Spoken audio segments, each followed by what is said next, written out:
Now, one other thing that was made clear by our luncheon debaters was the tremendous importance of international cooperation in dealing with terrorism.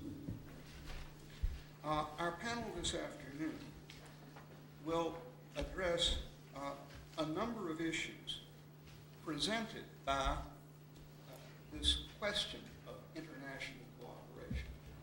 And we are fortunate indeed to have a panel made up as this one is. Our first speaker will be Professor Amos Guiora of the S.J. Quinney College of Law at the University of Utah.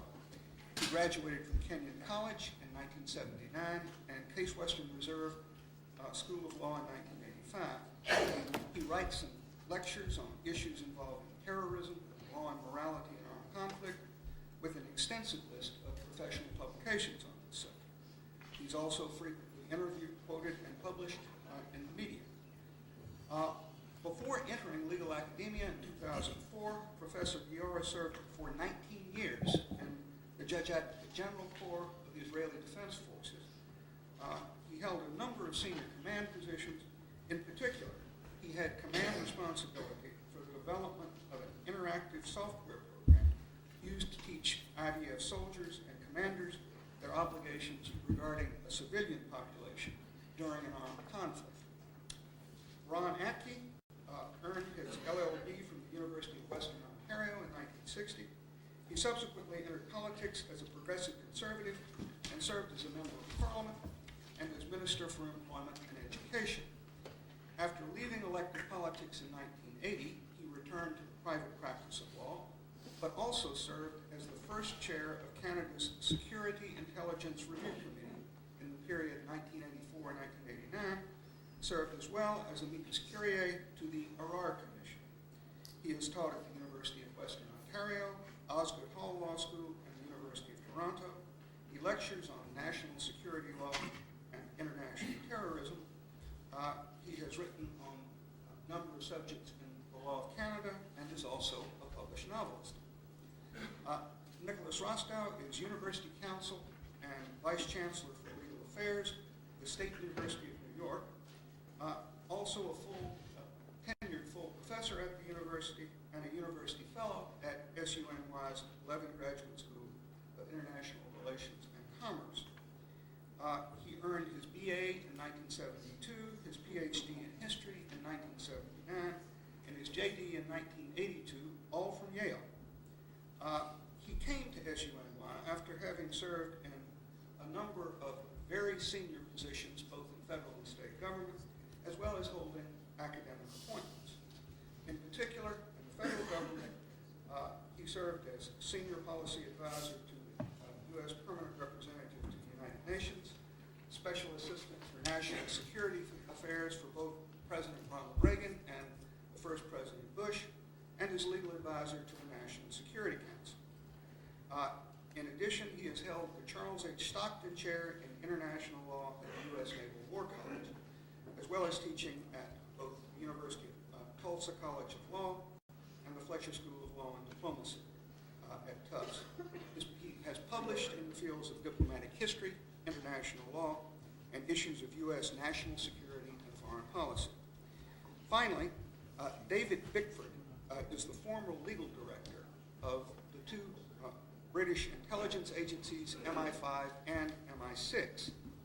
Starting in 1986, he was instrumental in putting these agencies on a legal footing. Among his accomplishments was to introduce basic oversight to the agencies, to introduce as well incorporating legal advice into intelligence operations, and finding ways to use intelligence to prosecute terrorists. He also introduced practices to control informants and to convert intelligence into legally cognizable evidence. In recognition of his work, he was appointed commander of the Bath. He established Bickford Associates in 1996 and has advised governments, including the United States government and the government of the United Kingdom, on matters of crime and terrorism. He is also senior consultant to I Spy Intelligence magazine and regularly appears media on the issue of international cooperation to defeat terrorism. In addition, he is also a published novelist, as well as an increasingly accomplished screenwriter. Now, the format for this afternoon will be a bit different from that followed this morning. I've asked each of our panelists to speak for perhaps 15 or 20 minutes. We'll follow that up with about the same period of time for the panelists to respond to one another, and then open the floor to questions. So with that, Professor Guiora. Good afternoon. Mark, thank you very much. It's a pleasure to be here. What I thought I would do in the 15 or so minutes that Mark has graciously allocated to us is to talk about judicial review from the perspective of interrogators and the perspective of intelligence gathering in Israel. As Mark mentioned, I spent 19 years of my career in the Israel Defense Forces, very much involved in counterintelligence, counterterrorism, but from the legal and policy aspects. That 19-year career leaves me with a number of important takeaways which I would like to share with you. One is there's an absolute requirement for active judicial review of what the executive does in the context both of intelligence gathering and also of the actual interrogation. Bless you. Without active and very active judicial review of both aspects of counterterrorism, I suggest that what we hear in the States called the unfettered executive or the unitary executive, as propounded by a number of academics today, is nothing more than a surefire guarantee to extraordinary violations of individual civil rights. On the other hand, there is no doubt that the state needs to protect all of us. So the question then is, in the context of judicial review, what will be the extent of judicial review? In order to make this talk relevant to all of you here, I don't know how familiar you are with the Israeli legal system, but a couple of words of introduction. The Israeli Supreme Court sits, in addition to the Supreme Court, an additional arm called the High Court of Justice. And that High Court of Justice, according to a 1968 legal opinion issued by the then Attorney General, says that the High Court of Justice can hear the petition of a Palestinian or of someone on behalf of a Palestinian who is going to be, future tense, aggrieved by the action, future, of the executive. Meaning that, for instance, that if the Palestinian, that if his son or husband or whoever who committed an act of terrorism, and the Palestinian feels that his house is going to be destroyed, in advance of the action by the state, they can petition the High Court for an order restraining the state until the state explains why. What you must understand in the context of how the High Court of Justice operates, the judicial review is immediate. And the best way to explain this to you is by a vignette. I was at a circumcision, not mine, so I was also there. And I got a beep, beep, beep, beep on my beeper telling me that a petition had just been filed to the High Court of Justice against a decision I had made. So I called this was on a Thursday evening, and I called the attorney from the state attorney's office, and I said, well, okay, I'll see you on Sunday, because you know the work week in Israel starts on Sunday. He says, no, I'll see you tonight, because the hearing's tomorrow. And in the context of active judicial review, that is as active as judicial review can be. And another example, before getting to the meat of the discussion, is the following. In December of 1992, in the aftermath of a series of attacks by Hamas, then Prime Minister Rabin and then Chief of Staff Barak, not the judge, but then also Prime Minister, ordered the deportation of 415 Palestinians. As the buses, I don't know how many of you have been to Israel, but as the buses are going north from the Gaza Strip to Lebanon, a petition is filed to the High Court, somewhere around 1 or 2 o'clock in the morning. And Barak himself, not Barak the Prime Minister, but Barak the judge, was the duty judge that night. And so the Palestinians' attorneys went, knocking on his door in Jerusalem at 1 o'clock in the morning and told him that they're now, figure out, do the math, 30 people on a bus, 415 detainees, how many ever buses that is, 15 buses, on the coastal road going towards Lebanon. And will he issue an order restraining the continued passage of the buses to Lebanon? He said, okay. He issues the order. The buses are now standing on the highway, on the side of the road. And the hearing begins at 5 o'clock in the morning. That is active judicial review in the context of armed conflict. When I tell this story to American military, and I look at some of the audience here who are American military, they go a little bit like this, because what it really means is that the Israeli Supreme Court sits as the ultimate reviewer of the executive. it obviously raises important questions as to whether or not this benefits society, if this benefits the state, if this benefits the executive, if it benefits the public. There is obviously extraordinary and very public debate in Israel as to, is this beneficial or is this not beneficial? And because I don't know how many of you have been to Israel, but debate in Israel is very open, very public, very candid. We are not a kumbaya society. So how does that all play out in the context of interrogations? And how does that play out in the context of intelligence gathering? First of all, let's begin with interrogations. If a attorney who is representing a Palestinian who has been detained, who is undergoing an interrogation, if that attorney feels, suspects, is suspicious of, that his client is being subjected to interrogation methods that exceed the very important Supreme Court decision from 1999, the case number is 5100 and 94, it was issued in 99, then he or she, the attorney, will go to the Supreme Court, the High Court of Justice, and ask that the Supreme Court order that the interrogators come before the court, not tomorrow, but now, and explain to the court what interrogation methods are being imposed on the interrogatee. Is that effective? I would argue, having had a seat at the table of counterterrorism for 19 years, that it is not only effective, it is critical. Because in the context of operational counterterrorism, the most dangerous words are the following. 1, by all means necessary. 2, Father, i.e. the state knows best, and trust us. Because the entire point of judicial review is to ensure that there are limits imposed on the state. Does that mean, however, that potentially a terrorist who is a really dangerous terrorist, he's going to be protected by the state unnecessarily and at expense of the public safety? The answer is maybe, but if, big if here, if you believe in the rule of law, and if you believe in morality in armed conflict, and if you believe in accountability, then I would argue that it is absolutely critical that the court actively engage the executive. Engage is euphemism for reviewing the executive. What happens though, however, if the interrogators are going to argue before the court that this is that so-called ticking time bomb? So here are a few thoughts about the ticking time bomb in the context of interrogation, judicial review, and the unfettered executive. I don't mean to diffuse any Hollywood-type scenarios, and David, I apologize in advance. There is no ticking time bomb. The chance of finding that one guy who knows exactly where that bus is and where exactly that one bomb is in that one bus is somewhere between 0 to 0, and the chances of that are the chances of me having hair before I finish talking. That's not what Jack Bauer says. It is not what Jack Bauer says, and Jack Bauer's has caused an enormous, with all due respect, what's his name, the actor?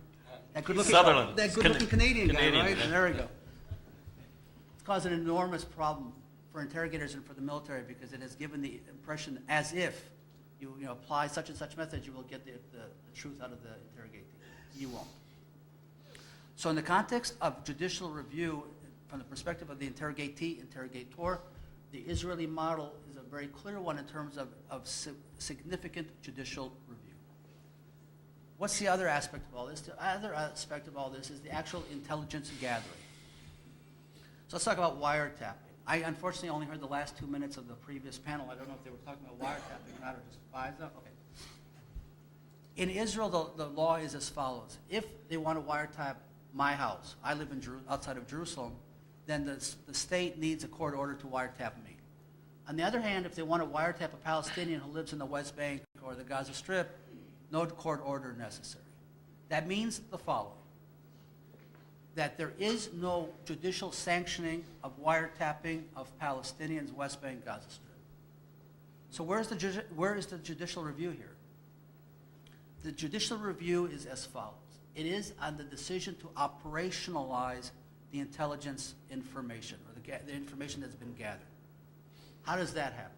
If the state is going to engage in particular operational measures, targeted killings, house demolitions, administrative detention, and so on, all of those are subject, once again, to active judicial review. So view it this way. The intelligence gathering, the wiretapping, is not subject to judicial review.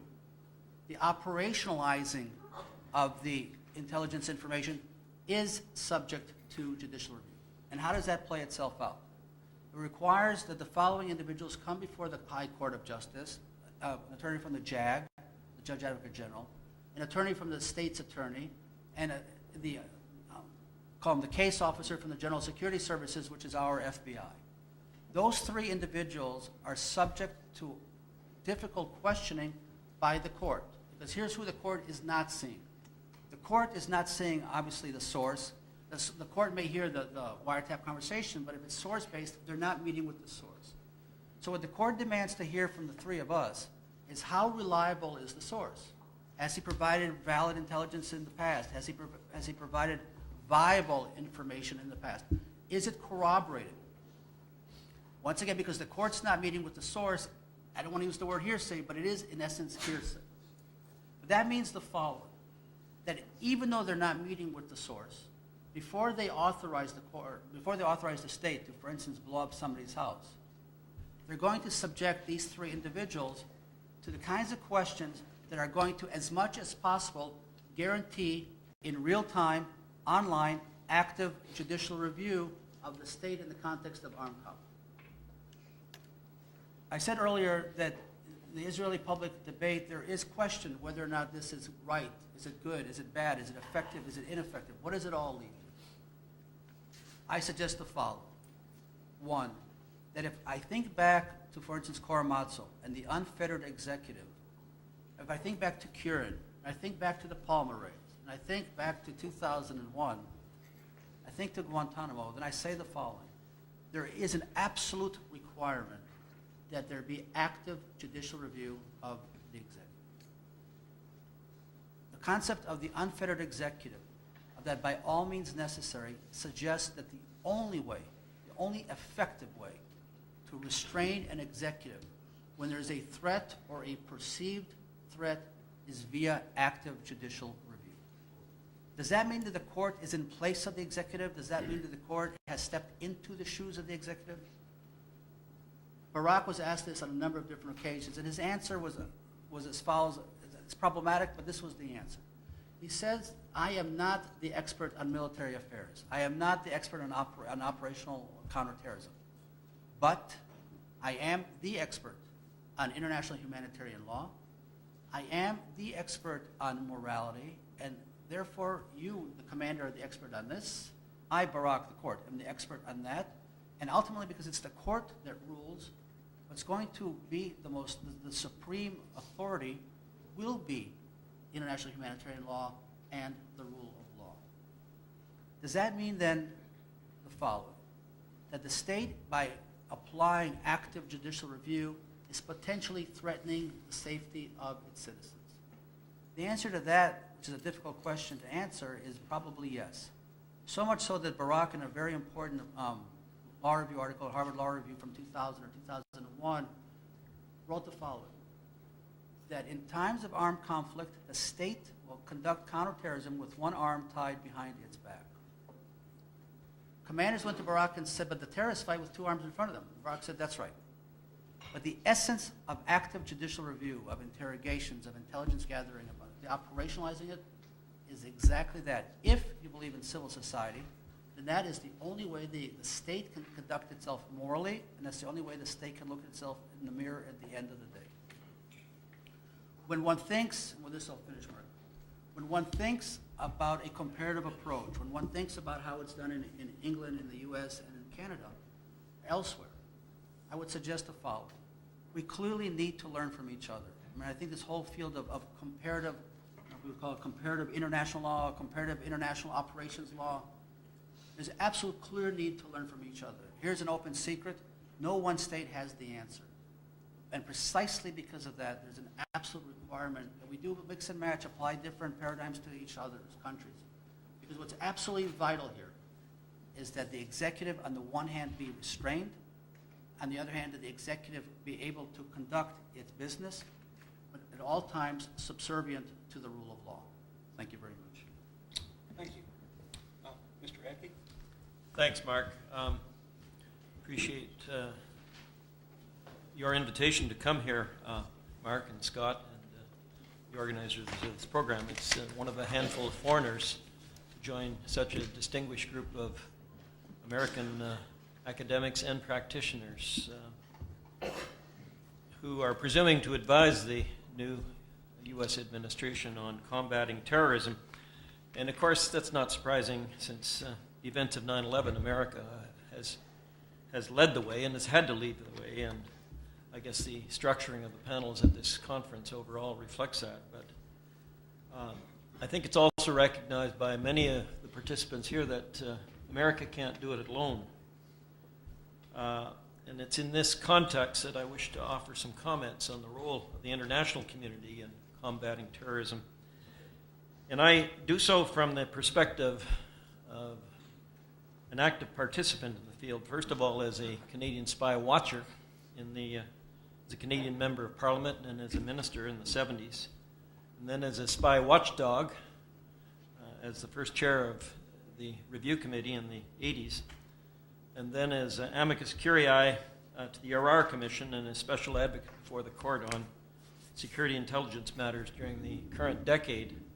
That's my perspective. Now, I've resumed a position in academic teaching, field of national security, following my retirement from the law firm. And so I guess I'm privileged now to be able to give you some personal observations by way of preliminary remarks. Now, as Amos has demonstrated, the world of security intelligence is extremely complex, and each country has their own approach.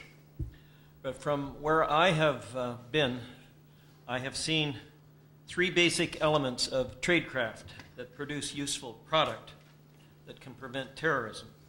Let me oversimplify here. First of all, there's information sharing between nation states and among agencies domestically. Then there's running of human sources at home and abroad. And third, then there's interception of communications in all its forms, the subject of the previous panel. And in my experience, these three techniques produce not all, but the bulk of useful product. And it's the first, information sharing, that I want to discuss on this afternoon's panel, and the role of the international community. Information sharing was at the heart of the Canadian Commission of Inquiry into the affair relating to Mayor Arar. It was central to the recently revealed terrorist plot in London to blow up at least 7 jetliners simultaneously over the Atlantic using drink bottles. That was just 2 years ago. And it was no doubt part of the significant effort by the Chinese government to uncover terrorist plots related to the 2008 Olympic Games in Beijing, which was just revealed yesterday. Now, I take my perspective on information sharing from the work of Justice Dennis O'Connor, who headed the Arar Commission inquiry, and he found that information sharing with both domestic and foreign agencies is critically important to national security investigations, and that terrorism threats, to state the obvious, they are global, and they involve associations across international boundaries. And this has become more important, obviously, since 9/11. He found in his report that the terrorist threats throughout the world are real, and that there is an immediate concern about a second wave of attacks. And they have come in various forms in Spain, in London, in Bali, directed against the Australians. Somewhere there, Canada is on the al-Qaeda hit list. We haven't had our next wave of attack, but there is a concern.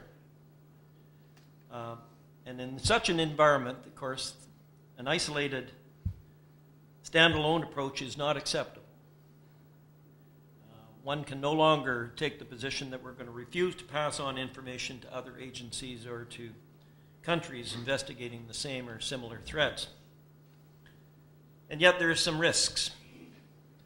Now, in the Arar Commission, there was no evidence that Canadian officials participated or acquiesced in the American decision to remove Mr. Arar to Syria by extraordinary rendition. But the judge found, and this is significant, that both before and after Arar's detention at Kennedy International Airport in New York, the Royal Canadian Mounted Police provided American authorities with information about him which was inaccurate. It portrayed him in an unfair fashion, and it overstated his importance to the overall security investigation. And he found that some of the inaccurate information had the potential to create serious consequences for Mr. Arar in the light of American practices at the time, and particularly as it relates to extraordinary rendition. Now, a commitment to information sharing is easy to say, but it's harder to execute.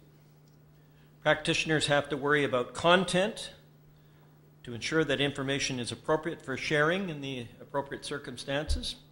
They must worry about relevance. Why is another agency or country requesting information, and how might it be used?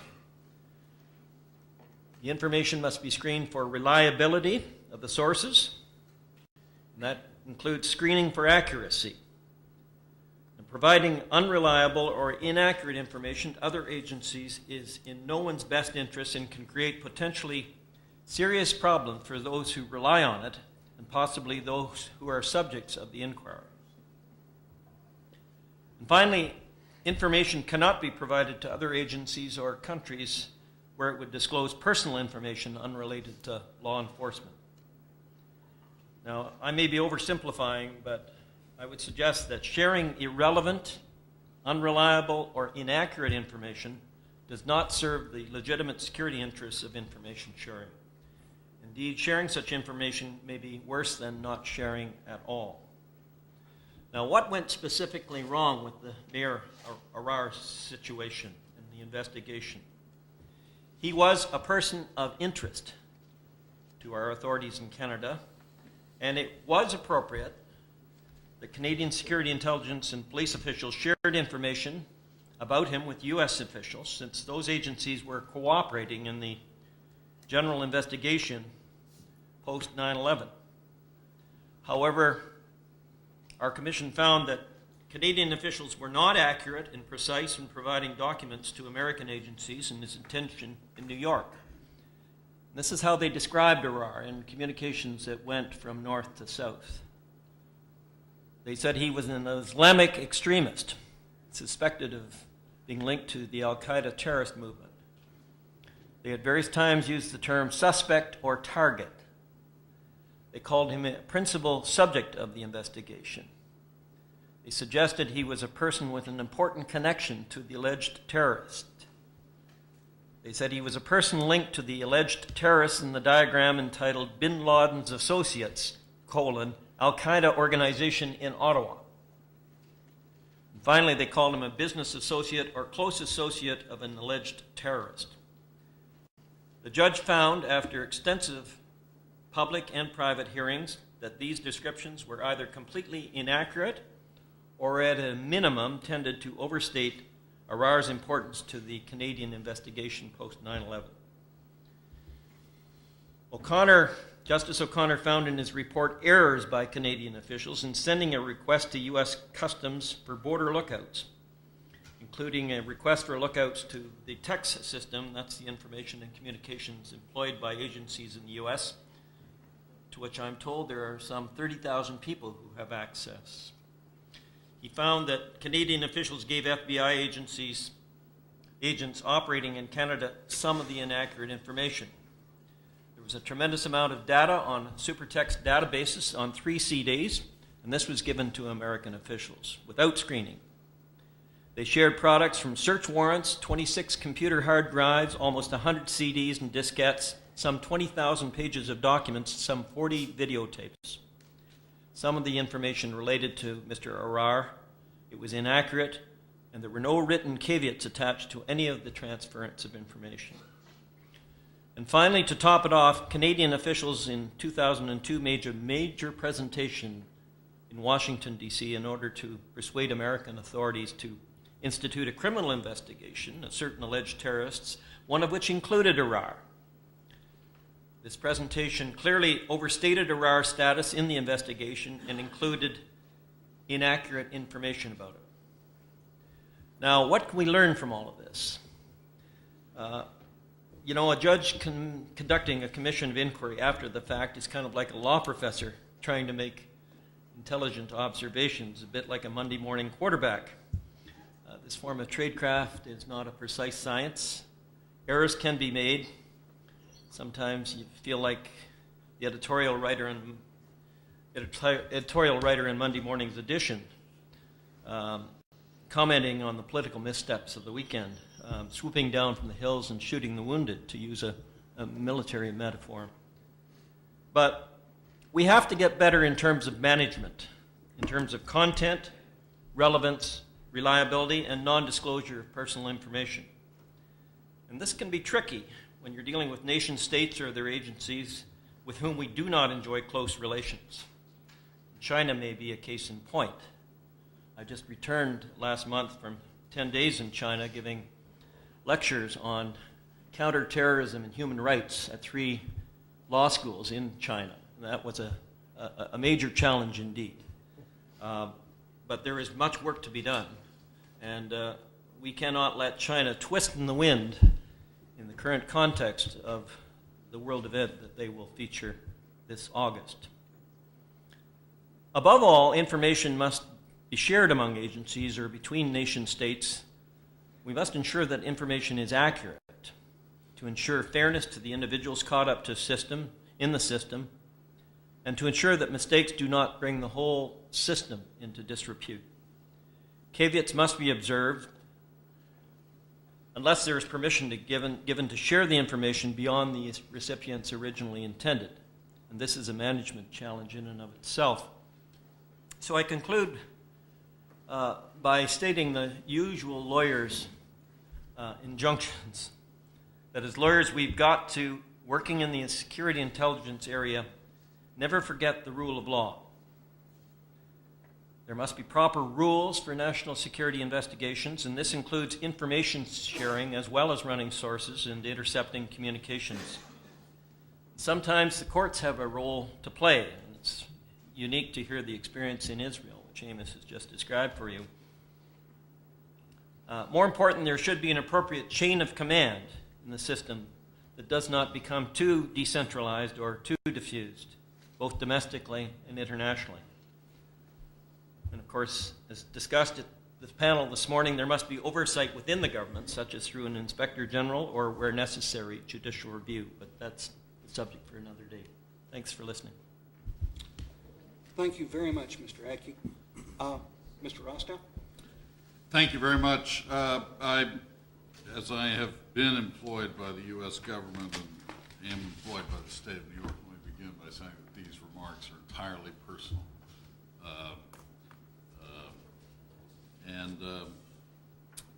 What I was asked to talk about was really related to my most recent government experience, which was working at the United Nations and as the U.S. representative on the Counterterrorism Committee of the Security Council. So what I thought I would do would be to talk a little bit about formal multilateral responses to terrorism, and particularly the UN role in counterterrorism as it has evolved to date. Let me say that I got into counterterrorism activity a long time ago when I was first went to work in the government, and it is a multilateral game. You can't do it alone, and it's only by international collaboration, the closest kind, that terrorist attacks can be prevented, terrorists can be picked up, or attacks, if they occur, can be responded to quickly and effectively. Now, 9/11 was, of course, a watershed not only in terms of this administration's perceptions of the world. It's probably fair to say that after 9/11, the president and his advisors all looked at the world through the prism of that event, or those events. And the rest of the world over time came to think that was a pretty nutty thing to do, but it's a reality. And secondly, it had a profound impact on the way the rest of the world responded to U.S. counterterrorism efforts. There was and is collaboration with states that had never collaborated with the United United States on anything. And they worked very closely with intelligence and police services in the counterterrorism area. But also it produced a short-lived but profound impact at the United Nations, which resulted in a significant change in the way United Nations institutions approach terrorism. Prior to 9/11, counterterrorism at the United Nations was a legal matter. It was dealt with in the General Assembly by the Legal Committee of the General Assembly, the Sixth Committee, which generated a whole series of counterterrorist conventions, all operational in emphasis, because the international community cannot agree on a definition of terrorism, but they could agree that certain acts would be deemed to be terrorist acts and illegal, and each of the conventions addressed a different set of acts. Well, 9/11 happens, and the Security Council adopted a sweeping revolutionary resolution, which reads more like a multilateral treaty than a Security Council document, and because of the power of the Security Council under the UN Charter to take binding decisions for the international community, it was able to make counterterrorism, without defining the term, a binding obligation of the international community, and that started in September 2001. It started a whole machine. Didn't invent the machine sort of grew by fits and starts, but there is now a rather complicated, interesting UN-based set of institutions addressing terrorism and the capacity of states to fight terrorism and prevent terrorism, even while the term is never defined anywhere.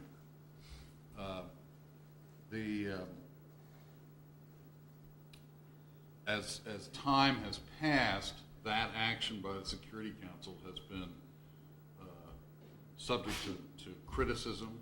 The German delegation of the previous German government was outspoken in its dislike of the Security Council, as it would say, legislating on behalf of the entire UN community.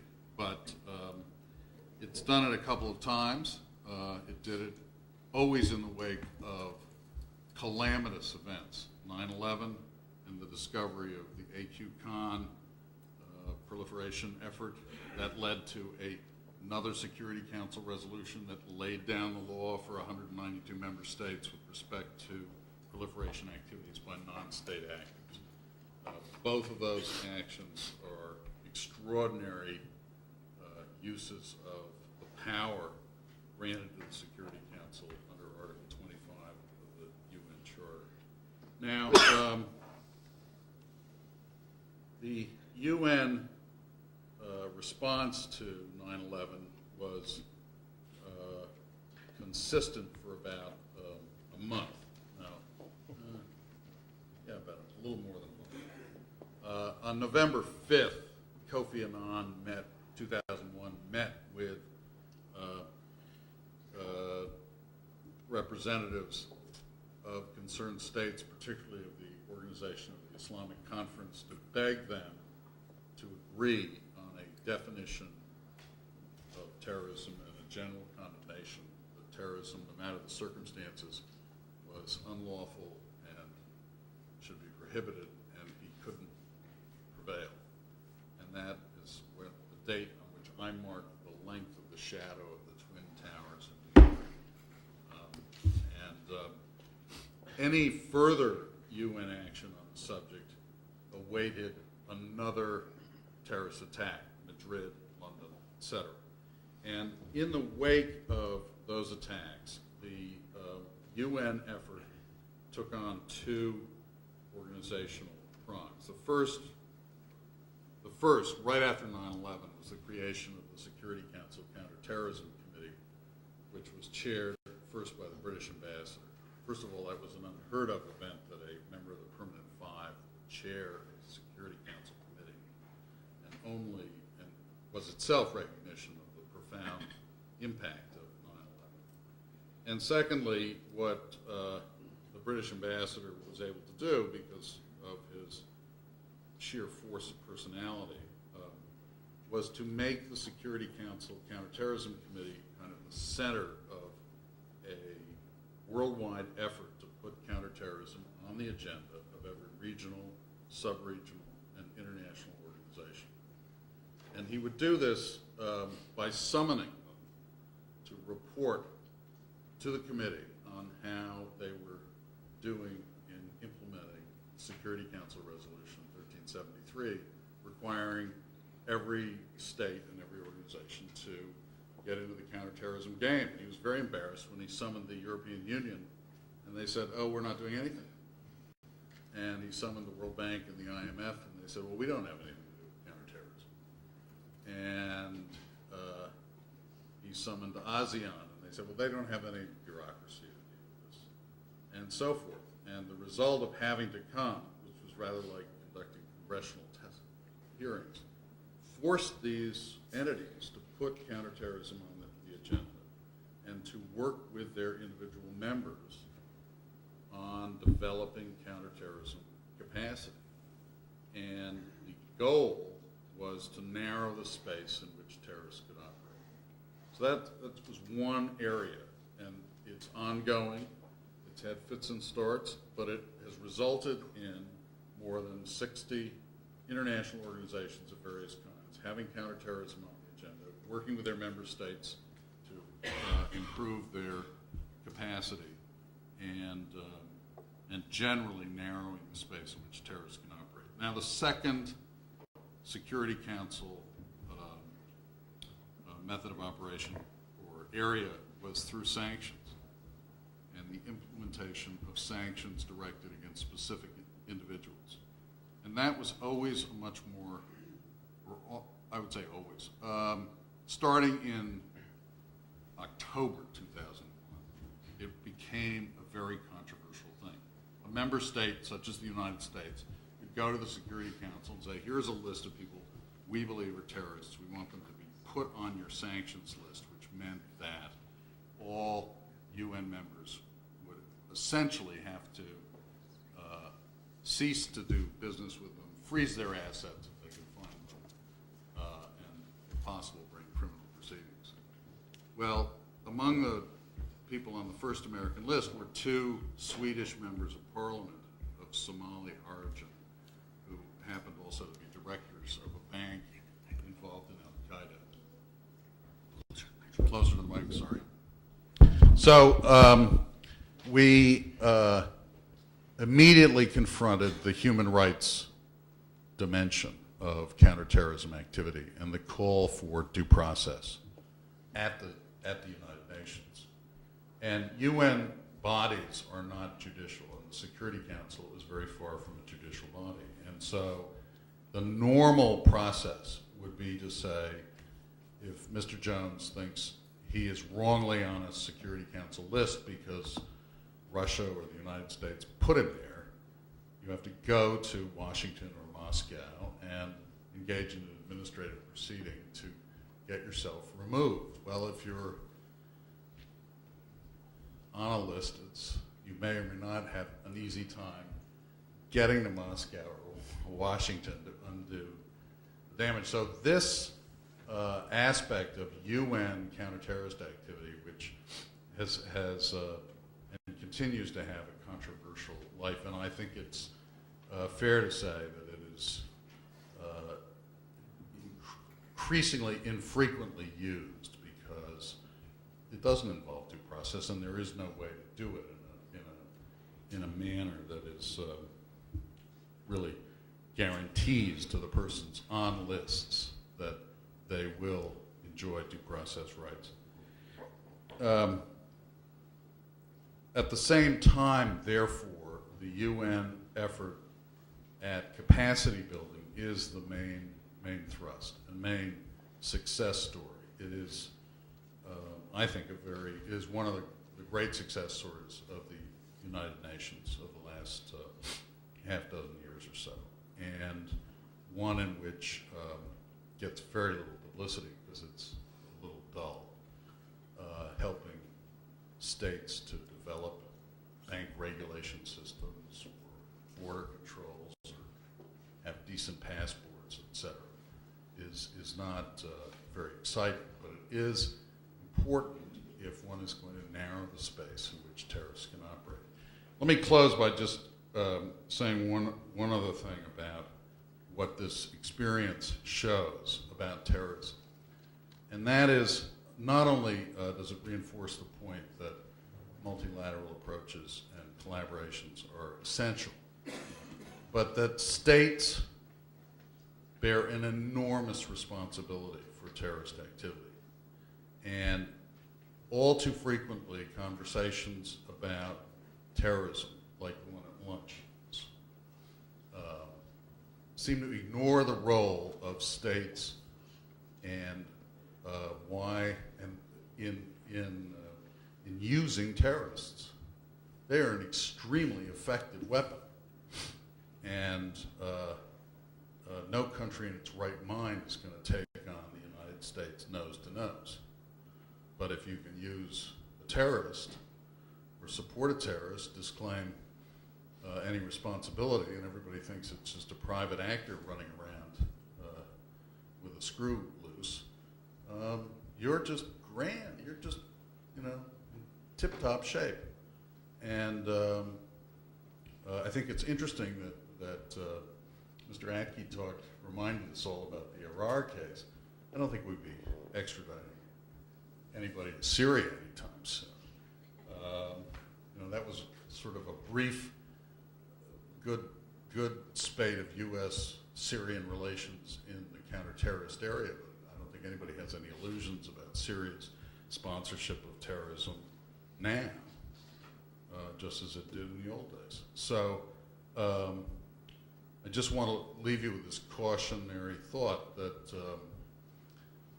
it isn't just, there may be groups that really are analogous to the mafia and operate without state support.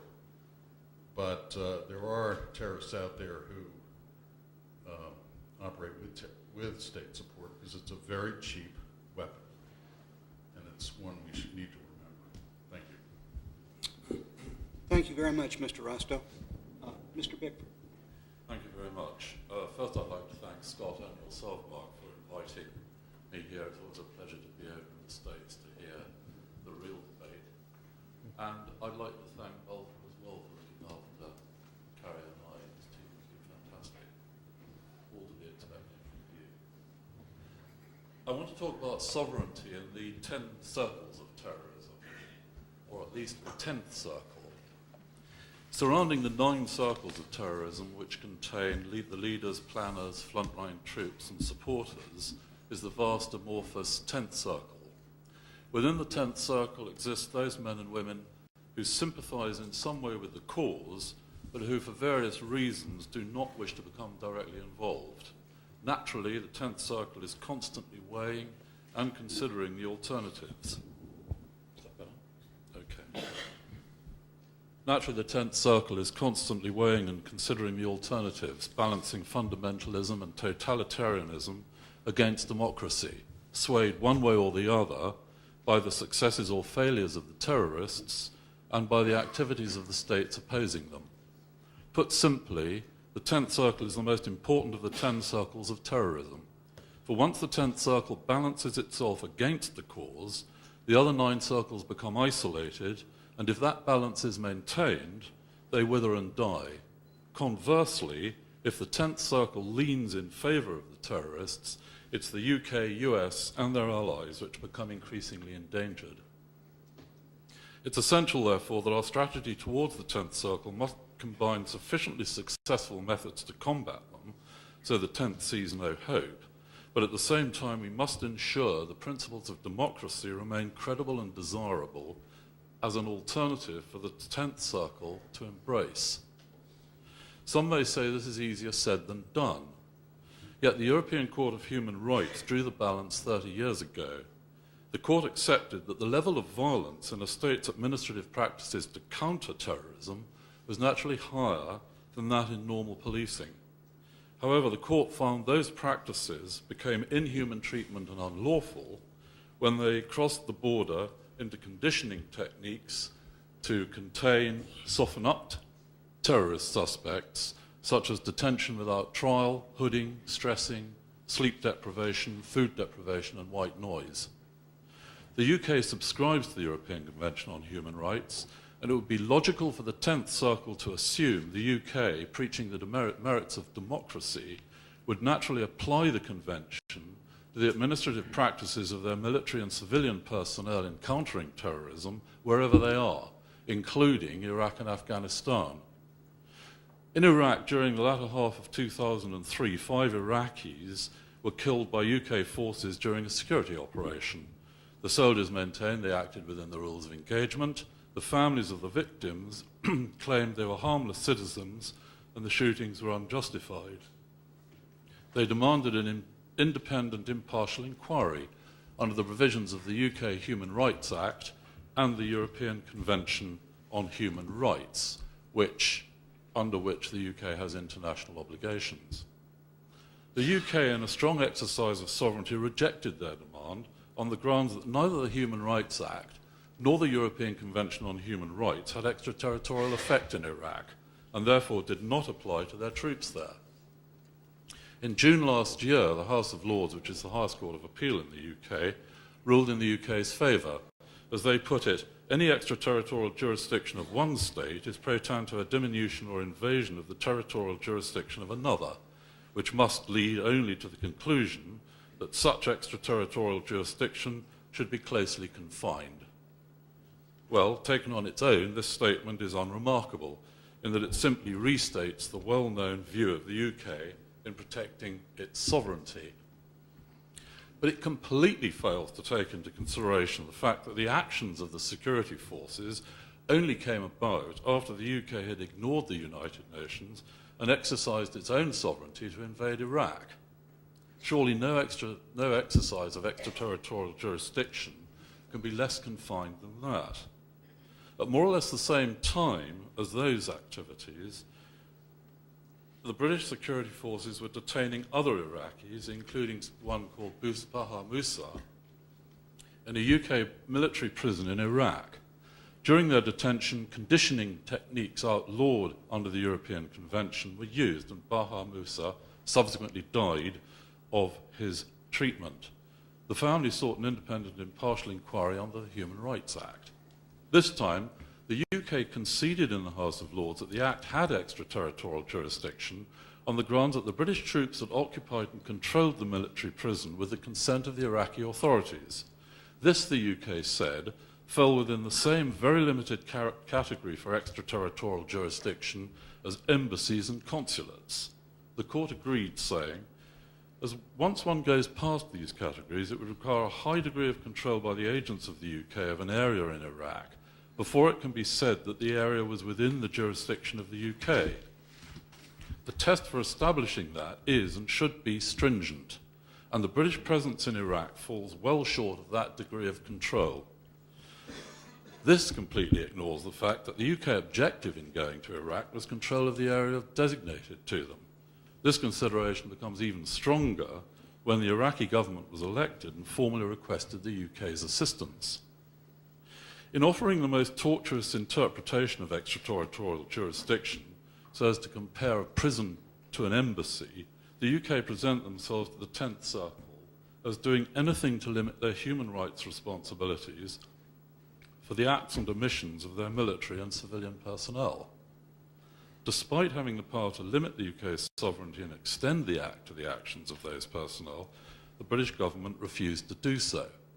As the House of Lords put it, there seems to be a greater danger in the National Court construing the Convention too generously in favour of an applicant than in construing it too narrowly. It's not difficult to imagine the impact of this statement on the 10th Circle when it considers the balances inherent in a democracy.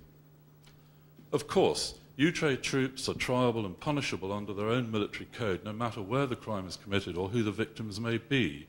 But the Tenth Circle see this as homegrown justice, which is not impartial, particularly as in the case of Baha Musa, only one conviction was secured by court-martial, and many of those known to be responsible escaped justice because ranks were closed. UK troops are also triable by the International Criminal Court and are bound by the Hague and Geneva Conventions. And meritorious as this is, it ignores the difficulties the military and civilian personnel find in determining the civil rights balance. That balance is governed for UK personnel by the obligations under the Human Rights Act and Convention.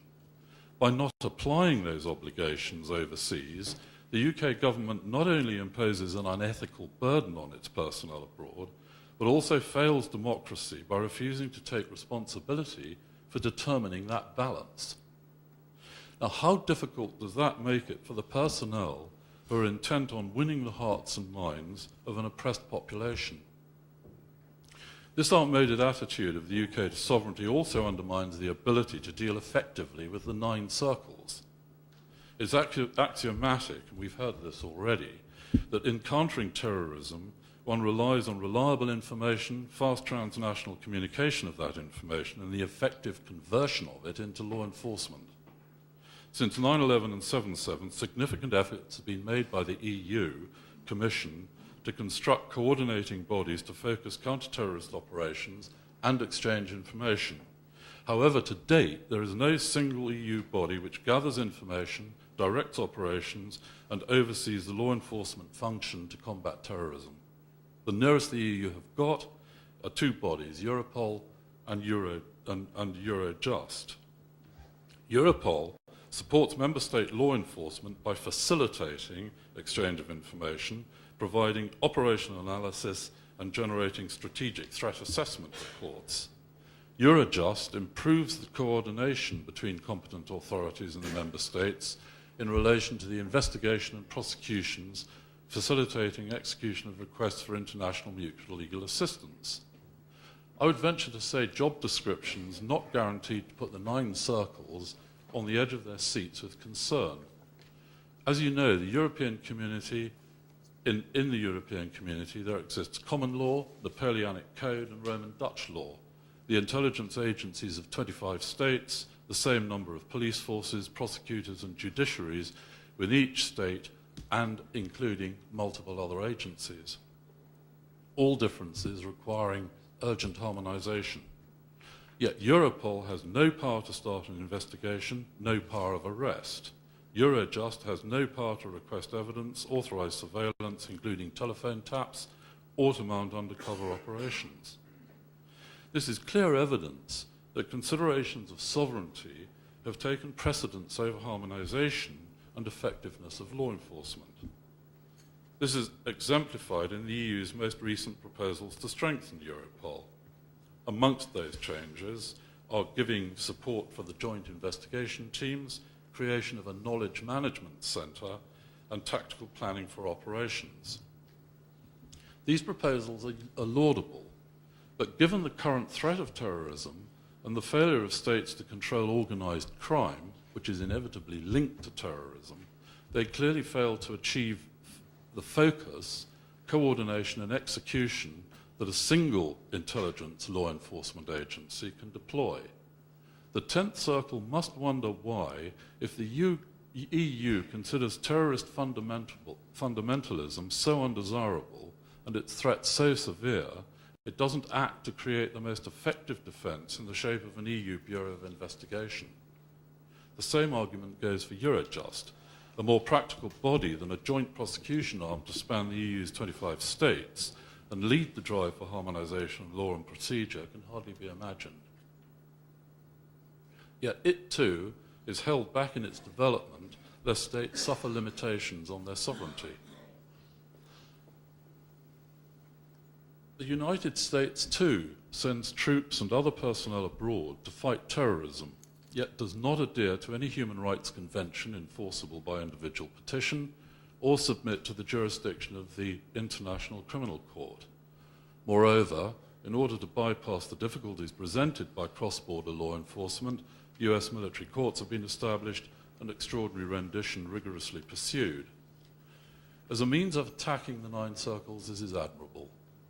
But when it comes to winning over the 10th circle, they must think the UK and US anti-terror fight is contained within a capsule, crossing borders with impunity and impervious to international justice. The US is really in no better shape than the UK when it comes to presenting the case for democracy in this light. The easy answer to this dilemma is for the UK to extend the Human Rights Act extraterritorially and to ensure Europol and Eurojust become an EU FBI and federal prosecutor respectively, serving an EU criminal court, and for the US to adhere to the American Convention on Human Rights and the International Criminal Court. The difficulties this logical solution presents are obviously too many for any quick resolution, but that should not be a deterrent. But time is not on our side, so perhaps we should look for another solution. One more acceptable and less time-consuming might lie within the G8+5. In these states, it is they who have the most interest in countering terrorism and promoting democracy. Of course, within those states, there are differences of interpretation as to who are the terrorists, and we've heard that debate already, and what exactly is democracy. But the underlying principles of not accepting criminal acts to promote a cause and of rejecting fundamentalism are common. Added to this, terrorism by definition is organized crime for political ends. By focusing on the criminal rather than the terrorist dimension of wrongdoing, the G8+5 countries, or some of them, may find it easier to address terrorism in the guise of organized crime rather than terrorism per se. Following this analysis, there may be a meeting point between like-minded G13 states to create an acceptable international code of human rights, law enforcement, and a common jurisdiction to counter organized crime. The added advantage of such a proposal would be that non-political organized crime would fall under the same regime, for in the longer term, non-political organized crime presents as great a threat as terrorism. In charting a course for the new administration, the destination must be to convince the 10th circle that terrorism can be defeated, but defeated within the normal human rights obligations, thus justifying the merits of democracy over fundamentalism. This course will oblige limitations on sovereignty, but if those limitations are negotiated first between like-minded states within the G13, then tested and tried, they will have a good chance of ensuring that destination is reached earlier and more effectively than by clinging on to the status quo. Thank you. Thank you. Thank you very much, Mr. Bickford. I would now like to offer members of the panel an opportunity to respond to one another. Who would like to go first? Don't everybody speak at once. Why don't you throw it over? Okay. I'll jump Go in. ahead. I've got questions for Amos, and I've got a question for Nick. First to Amos. As admirable as the judicial review process that you described above, how does this not implicate the judge in the actual operation, success or failure of the operation? It strikes to me that the function that you're asking your judges to perform in the Israeli system is almost like you're a director general within the security service. And that's the sort of rigor that they would put the managers of the operation through before giving approval for it. But having judicial approval of an operation in advance strikes me as putting the judges in an awfully uncomfortable position vis-a-vis their independent and adjudicative role. Go ahead.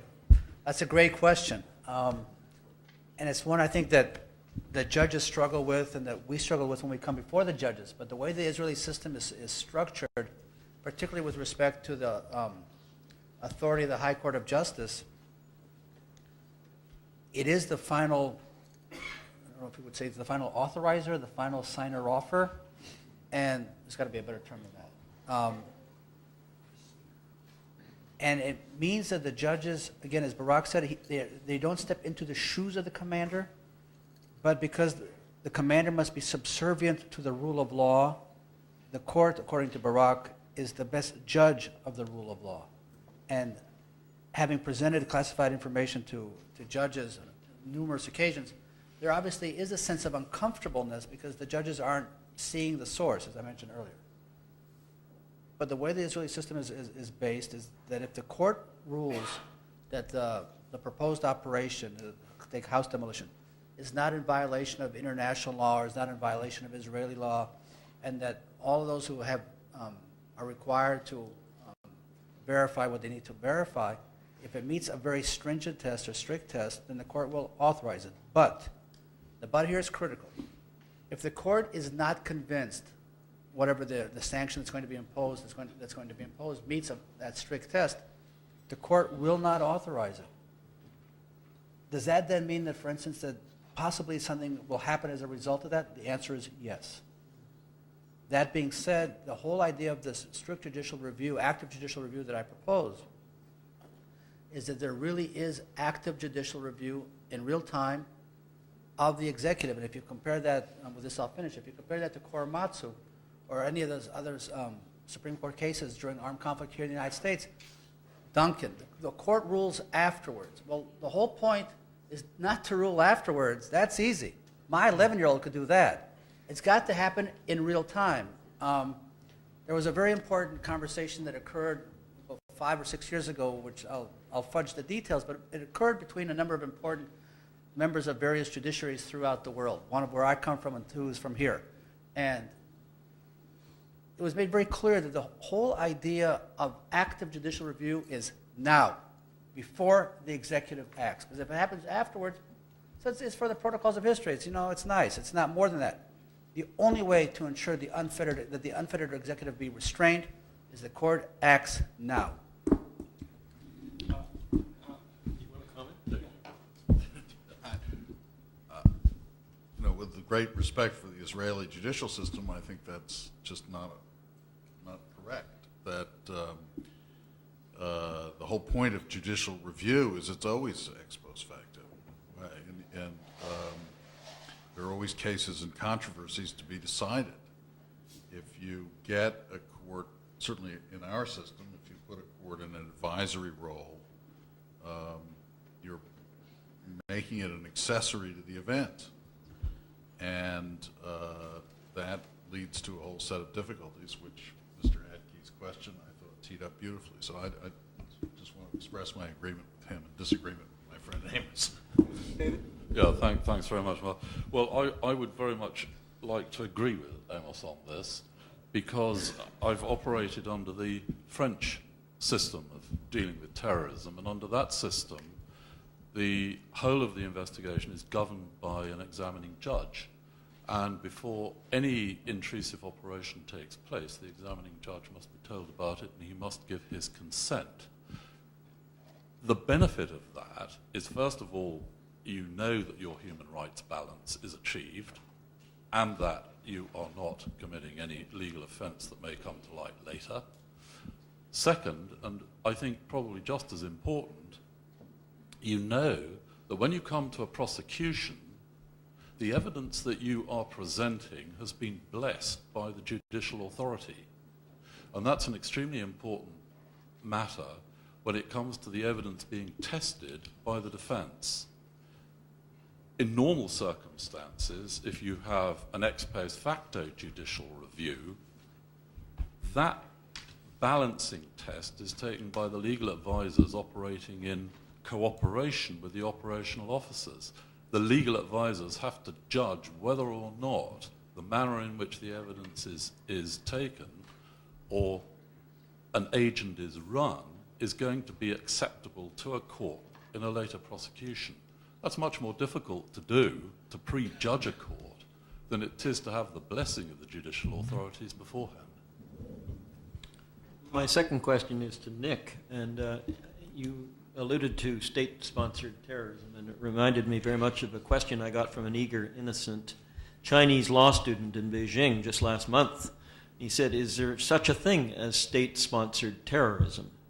And I gave him, I guess, my normal academic answer: there used to be. The last state-sponsored terrorism incident that I can recall was Libya, of course, and Colonel Gaddafi and the downing of the Pan Am flight. But I said, I guess in formal sense, there is now, it's more of an individual fundamentalism thing as opposed to a state-sponsored terrorism. And yet I got from your remarks that states are quietly hiding behind terrorist groups and quietly sanctioning some of their activities. America is particularly good at putting out lists of states who don't behave themselves. I speak particularly of the State Department's list on countries that engage in torture. And that's to the credit of America that you do that. You provide a great service to a great many of us when you do that. Who are the states that are engaging in this quiet support of terrorism? Well, first of all, I don't work for the government, so I'm not going to make an authoritative statement on this. But let me just say in response that first of all, in the run-up to the first Gulf War, Iraq launched a number of terrorist attacks in the Philippines and South America and elsewhere, which were foiled through a combination of excellent police work and multilateral police work and good luck. Secondly, the Iranians have their fingerprints on a number of episodes more recently, and there are those who say that their fingerprints are all over terrorist attacks against Israel. And I had a former colleague who unfortunately died before I could quiz him on this, General Downing, who was chief of counterterrorism at the White House for a short bit, who in his gut was convinced that a state was behind 9/11 because he didn't believe amateurs could pull that off without the support of a sophisticated intelligence service, and he had one in mind, but he couldn't prove it, and it was just his gut reaction. So I think there are a lot of countries I can think of which have engaged in the recent past in support for terrorist activities. The Sudanese were extraordinarily cooperative with the United States on counterterrorism measures in order to try and get us off their back on Darfur, which didn't work, but it was very useful to get a lot of information out of them on Al-Qaeda's activities. Other comments?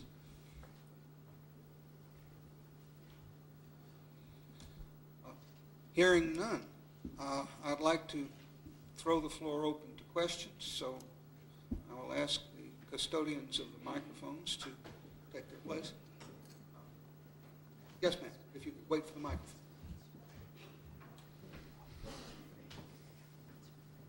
Hello, my name is Samira Daniels, and I'm here, I guess, from the perspective of a citizen, the kinds of questions that someone outside the intelligence and terrorism community might see it.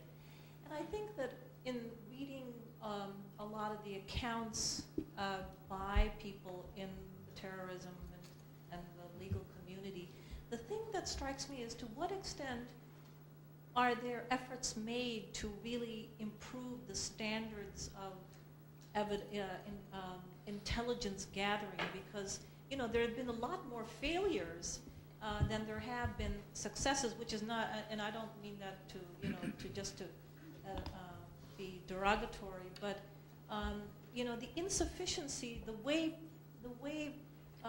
the intelligence people gather information is very anecdotal, and from there they draw very big conclusions, and these then tend to snowball, and I really think that that is a good deal of what is dysfunctional to this whole process of counterterrorism. Thank you. We have a number of people with a fair degree of expertise on intelligence gathering methods. Who would care to respond? All right. Yeah.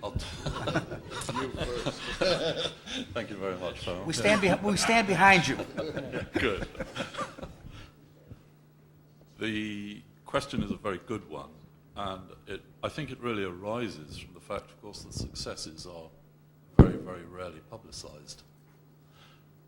When the intelligence agencies in the UK, for instance, were seeking more financing for counter-Irish terrorism, they produced a success rate of 78%. Now, that success rate actually has increased quite considerably in relation to Islamic terrorism.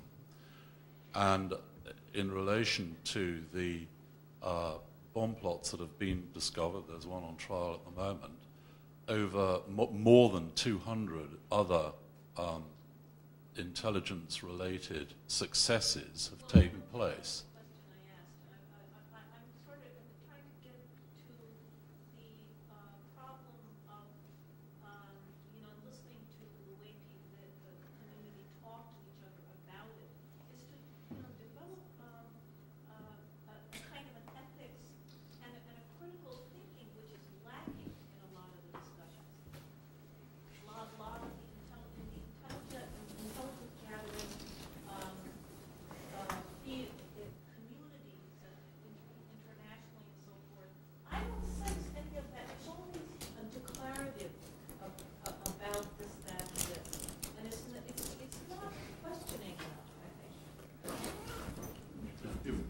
I mean, part of the problem is that intelligence sources and methods are extraordinarily important, and they're very fragile. When President Reagan told the world that the United States had intercepted a telephone call from Libya to a Libyan agent in Berlin, and therefore could say Libya was responsible for the bombing of the La Belle discotheque, everybody lined up and said, fine, that's enough.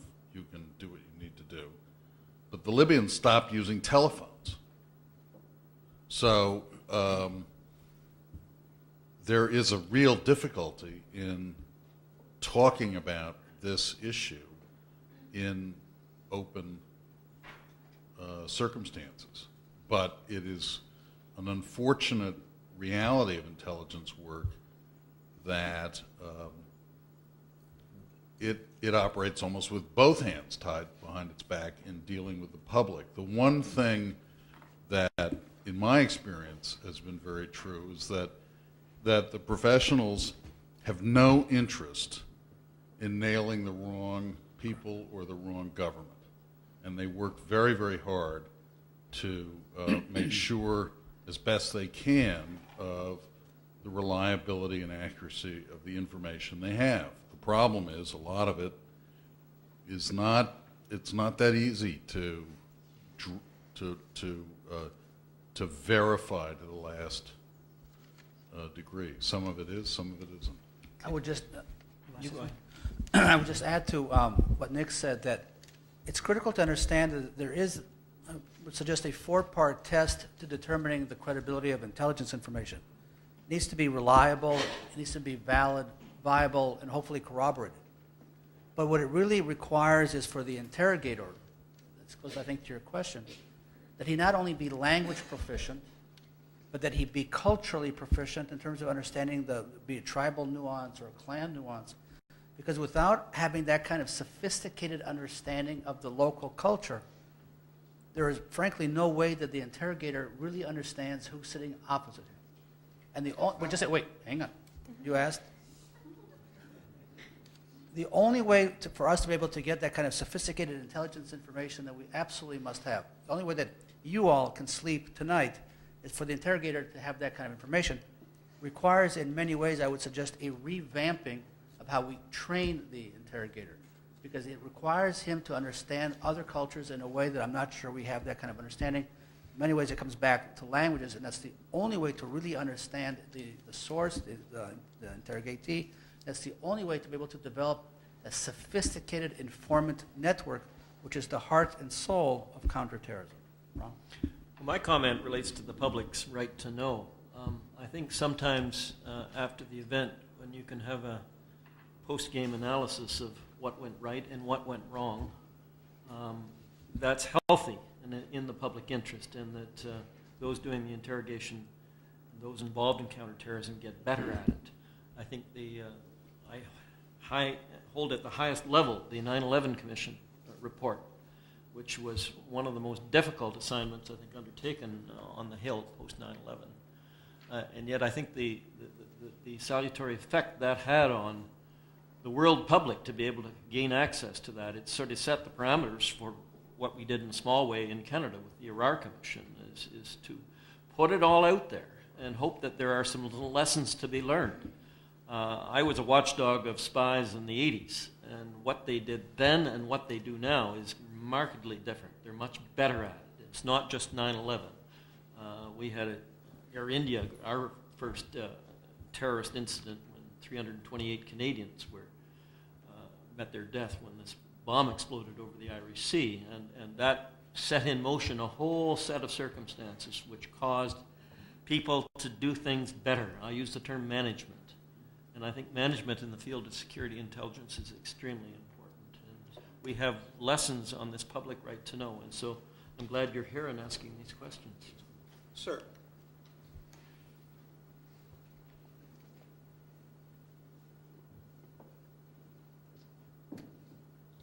I have a question for Mr. Rostow. The United Nations, it's about the United Nations, which is a club of 121 member states, 191.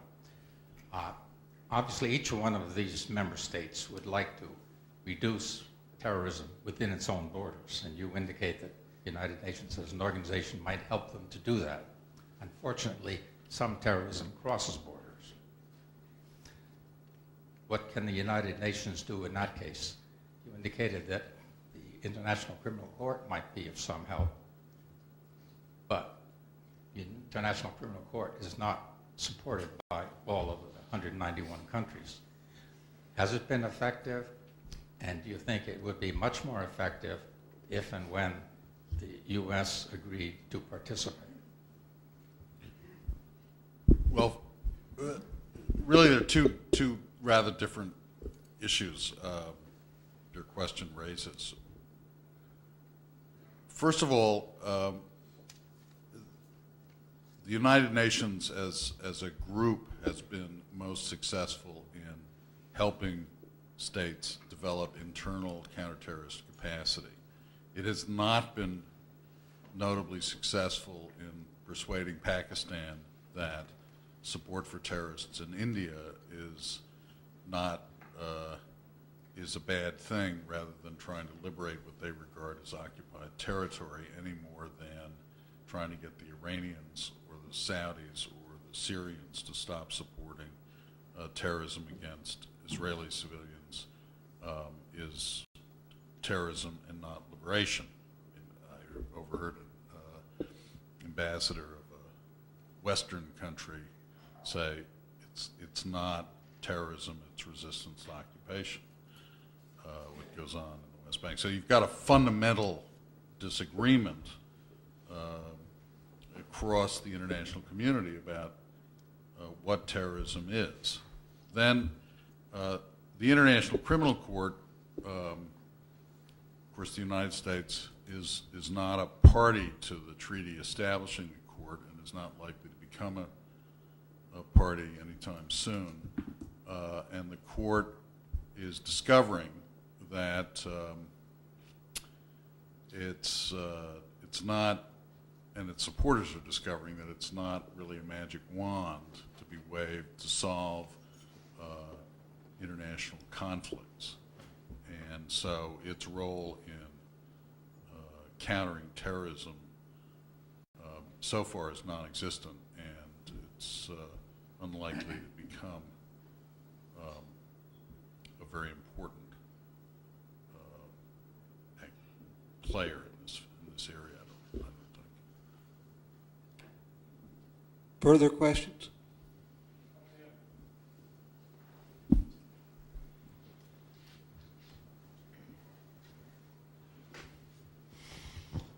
I'm Brent Lawrence. I'm just a private citizen, live in Raleigh. There's a small number of people in the world out running around killing people, trying to destabilize or either overthrow governments. I'm wondering if y'all could, I don't understand what terrorism is, maybe define terrorism versus a guerrilla war versus a civil war, sort of an overview on those three, and maybe somehow use what is going on in Iraq. Maybe use that as an example. If it's not a good example, I'll try the first one so I can duck the other one. Terrorism is the use of violence to achieve publicity, to put it at its simplest, and to achieve political ends. And because I want to duck the second part of your excellent question, I want to just jump in on what Ron said. I would just add to that I think that what terrorism ultimately is a decision by people interested in advancing a cause, religious, political, social, religious, and by doing so they intend to kill anybody in this room, an innocent civilian. I assume all of you are innocent civilians, with the exception of you all in the military. Or to injure innocent civilians, or to cause property damage to innocent civilians, or to intimidate the civilian population from going about its daily business. The punchline, from my perspective, is the attack on innocent civilians to advance a cause. And for an innocent civilian is just that. Anybody in this room, your families, your children, for the purpose of advancing a cause. Now I get to duck the other part of the question. What's unique about the current terrorist threat is those perpetrating the terrorist act are quite willing to sacrifice themselves. Absolutely. And that's unlike the bombings that took place in the 70s and the 80s. Usually the terrorists wouldn't commit suicide. The current group have no hesitation. Part of their ethos. Anybody care to take on the second part of the question? Those who didn't answer the first part. We've done good. What's going on in Iraq? Nick, 2 minutes on that? In 25 words or less, please. Well, I think there's a multifaceted struggle going on for the future of that country. And there's an elected government. There are sectarian divisions in the country. Sunnis ran the place for years as a minority, and Shia communities didn't much like that. Now are exerting majority control, which the Sunnis don't much like. You've got Iranians taking advantage to advance their geopolitical ambitions in the Gulf, and you have a host of people who would like to see the United States enterprise there fail. And it all produces a nice witch's brew. And the United States and its allies in Iraq have made a lot of mistakes, and they've actually achieved some things that are successful. But I think it's a combination of things, and it's not easy to describe. Further questions? Admiral. I don't think I need a microphone. I'm sorry to pipe up again, but I'm a lawyer by trade and have been for about 60 years. So I appreciate the concept of the rule of law, okay? I might have missed something, but I don't think anybody has told me what is the mission of counterinsurgency. And I'd like you all to tell me that. And if you tell me that the mission is to prevent the terrorist act, then I'm going to ask you what my friends in Atlanta asked me. Why do we need to be bound by these legal niceties? Period. A question mark. Well, I think the reason you need to be bound by the legal niceties is that if you're not, you get the savagery of the war in the Pacific during World War II, which was basically one war crime from one end of the Pacific to the other. And, the whole notion, there were very few prisoners taken. I mean, that just is unconscionable. And if the United States, for example, the United States Armed Forces were to act without the constraint of their training and the rule of law, there'd be hell to pay in all kinds of directions, and we wouldn't get what we wanted. So that's my answer to it. So My answer is I guess, derived from trying to explain the rule of law to the Chinese. And they have a long ways to go to understand this concept. When I was there and I asked them a couple of sentences, and I said, now, about Tibet.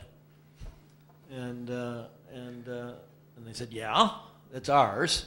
And I said, but there is a right, certainly under Western laws, I learned and understand it, to protest and dissent, as long as it's done peacefully. They said, yeah, but these people, these monks are not acting peaceably. And I said, yes, but tell me, is sending in 1,000 troops to deal with 2 or 3 monks, is that a proportional response? And they said, what is this concept of proportionality? And I said, well, that's part of the rule of law, that your response, whether it's military or security intelligence or law enforcement, has to be responsible to the threat. And that's what certainly our security intelligence officers and our police in Canada, that's the United States as I understand it, that's what they're schooled in, and that's part of the training. That's part of the civilized society in which we live. And that's the basis. And I think also that the military and other personnel are there in a peacekeeping operation. Their objective is to try and keep the terrorists away from disrupting and disturbing the legitimate Iraqi government that's been elected, and to allow that government to produce the form of government the Iraqis want, so that the majority of the Iraqis can live in peace. If the military are not bound by the laws and by the balance of rights, that undermines the whole purpose of their being there and allow the terrorists to gain the upper ground. And my response, sir, is based on having worked with thousands of 19-year-old Israeli soldiers on this issue I call morality and armed conflict, and teaching them that one has to think strategically and not tactically. Because I happen to believe in this theory called the strategic corporal. That if a soldier misbehaves, the long-term damage done to civil democratic society is so significant that if we think, not today, but think down the road, and I think tying this into what David was talking about earlier, I happen to believe in something called the swayables. There are people out there who aren't sure which camp to lie themselves in. Are they with us or are they with the terrorists? When we misconduct, when we are acting in violation of the rule of law, I think the long-term strategic damage to, in the case of the United States, is so significant that we have no choice but to conduct ourselves what I call the limits of power.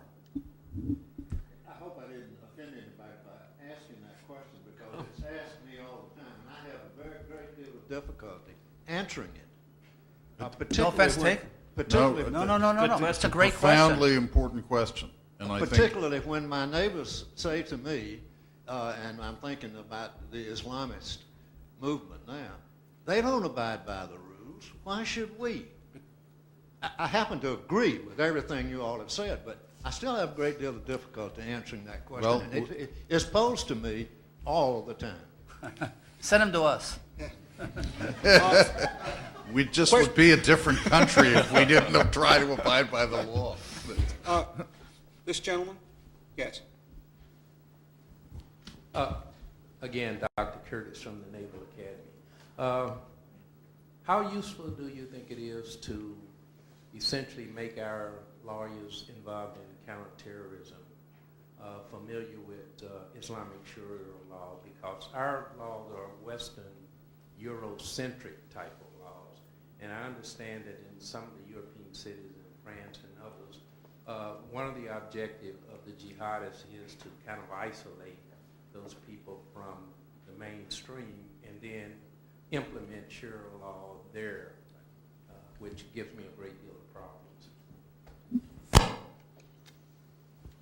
I can, in terms of the role of, if I understand you correctly, sir, the role of the confluence between the JAG and the commander? Is that what you were asking, sir? Well, I understood it to be the importance of Western lawyers familiarizing themselves with Sharia in dealing with terrorism. I think, if I could just quickly, it goes back to what I was saying earlier in terms of the interrogator being able to understand local culture. I think that if you're going to be involved wherever you are, Iraq, Afghanistan, I think it's absolutely critical in the American paradigm that American JAGs understand not only local culture but local laws, because I think probably the most effective way to make a contribution to better understand local culture requires you to also understand local law. It's a very interesting question, this, because it's one that's vibrant at the moment in the United Kingdom, not necessarily within the intelligence context, but if you take the parallel of the 10th Circle, winning the sympathizers over, the sympathizers in the United Kingdom do not understand why Sharia law is pretty much banned there. They're not allowed to practice it. The United Kingdom have made a number of initiatives in this area. First, for about 3 years now, Sharia law has been acknowledged in terms of loans that can be taken out, because under Sharia law, lending is forbidden. But the United Kingdom banks have created systems whereby Sharia adherents can now take out, or if you like, they don't take out loans. What they do is they are given a sum which they will repay in total over a number of years. Therefore, it's not a loan. In other areas, the... You don't want to follow up with you on that. The amount of hair splitting that goes on in this particular exercise is quite remarkable. Anyone who wants to read the Hansard Parliament debates on it would be fascinated. The other area where these issues are dealt with are at local level, and local Sharia courts in relation to marital and familial difficulties have in fact been accepted, not in terms of being courts, but in terms of being advisory bodies. And this has eased the situation somewhat. In another context, of course, it's allowed the extremists to demand that Sharia law should actually be incorporated into the United Kingdom as a parallel legal system, which of course will be and is being rejected. But it is interesting, and it is going to be essential to find some way to accommodate the more reasonable aspects of Sharia law within our systems. In the spirit of accommodation, let me give you a context from Canada when there was an attempt to introduce Sharia law into our marriage situations, and this was floated by the government of the day, and there was such an outcry politically from the feminine gender, if you will, leaders in the community at all levels, corporate and political, that it was resisted very strongly. And the case was made very clearly that Sharia law, while we must understand it, is part of the culture, particularly when operating abroad. In the domestic context, introducing it into the formal part of our structure, whether it relates to marriage or financial arrangements, is not on. And I think that was appreciated by the majority of the Islamist community in Canada, and it was very decisively rejected by the government of the day, having listened. I think we have time for one more question. Since the Admiral bit twice,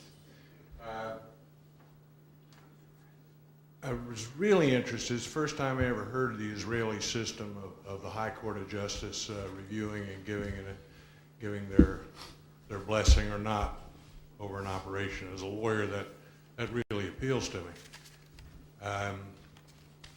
But my first adult job, I got an extra $65 a month to be in Vietnam for 3 years. Military lawyers, in my experience, long before I became one, are very, very well aware that you do not adopt the moral code or lack thereof of your enemy. At least I've served with some Brits in the SAS, Australian and British, and of course American forces. Never have I heard the question the Admiral's neighbors ask him put by the fighting men I've known. It's just not a question. You do not kill innocent civilians in retaliation. My Lai stands out in American history because of the huge aberration that it was. No warrior who is proud of that label is a terrorist or a murderer. And you don't defeat them by adopting their codes. That's utterly the wrong way, because I would like to hear from David on this, the 10th Circle.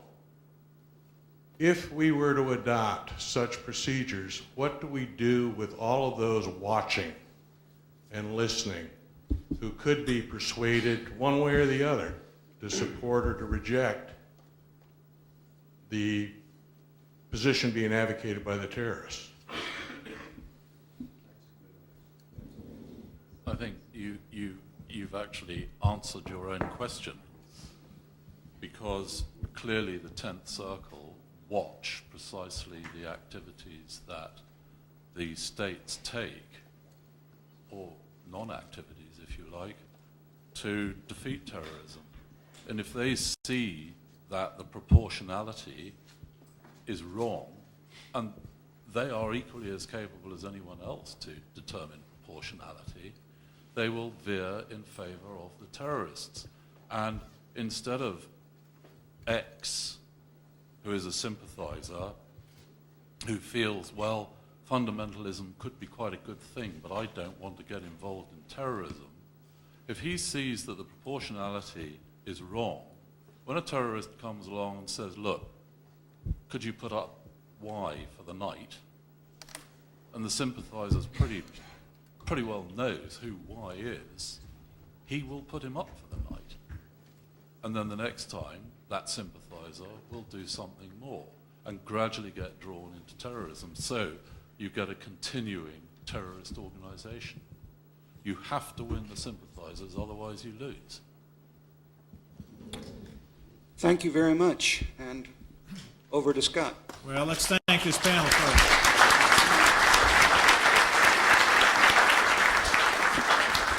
And Amos has to catch a flight, so that's why he's fleeing, not to avoid other questions. And Mark, thank you. Thank you for this panel. We are at the close of our panel sessions today. We've had 3 on diverse subjects, all probing. And this one, too, particularly describing the conditions in Iraq and the concerns of the Iraqi people. And I'm delighted that Ambassador Sumay Dai was able to hear some of these, since our speaker tonight asked to join our session today.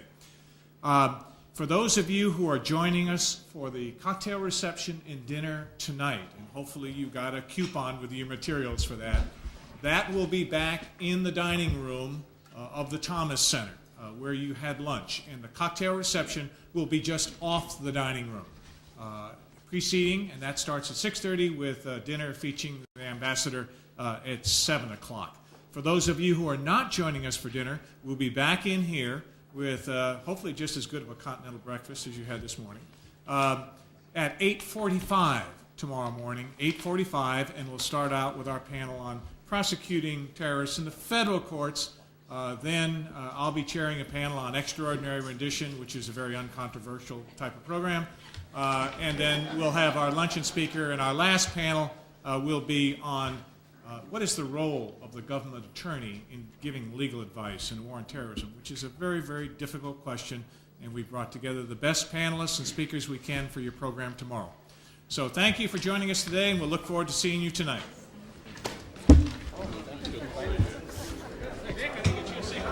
I was out getting